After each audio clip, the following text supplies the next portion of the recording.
Good morning. Happy Friday. Hope your week has gone well. If not, there's still a couple more days. You can turn it around.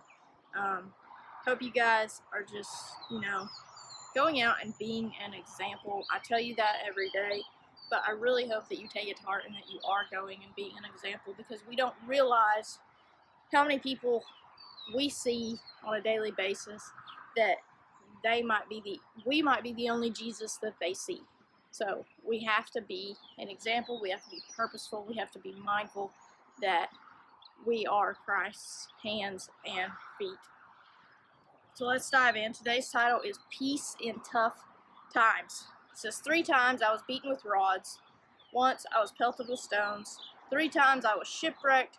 I spent a night and a day in the open sea. I have been constantly on the move. It's 2 Corinthians 11, verses 25 through 25 through 26. They missed the 2. That was confusing. Alright, it says people get sick. People die. People are born with handicaps or wind up wheelchair bound after an accident. Some people live with hungry stomachs. Some live with broken hearts and broken families. Suffering is a consequence of the sin in the world, but God is still with us in pain and heartache.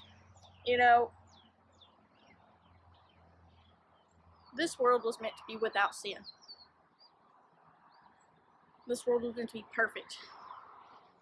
But our human nature is to sin, and therefore it broke God's perfect plan. So then we have all of the heartache and the pain and the illness that we see every day.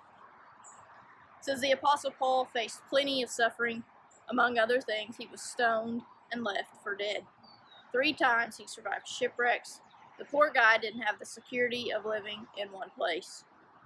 He was always on the move and often running for his life.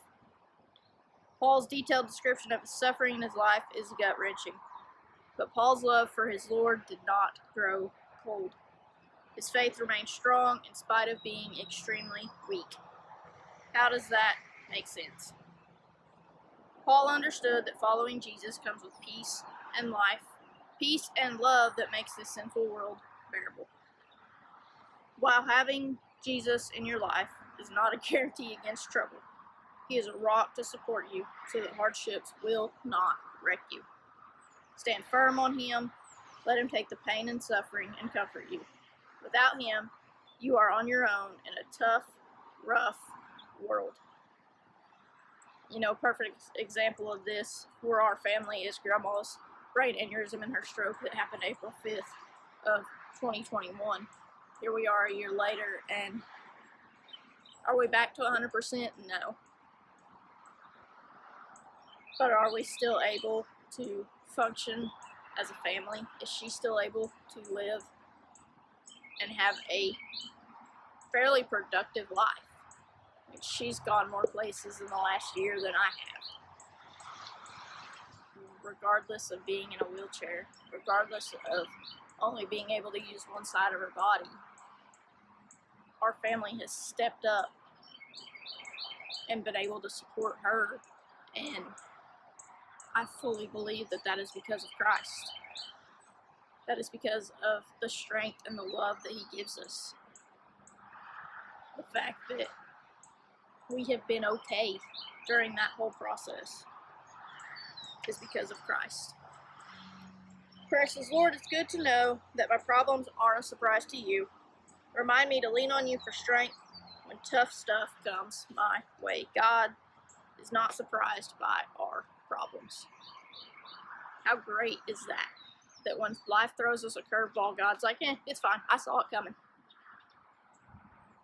God is not surprised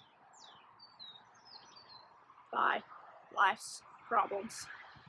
He faces them head on and says, let's go. Guys, have a great Friday. Have a great weekend. And of course, go be the example.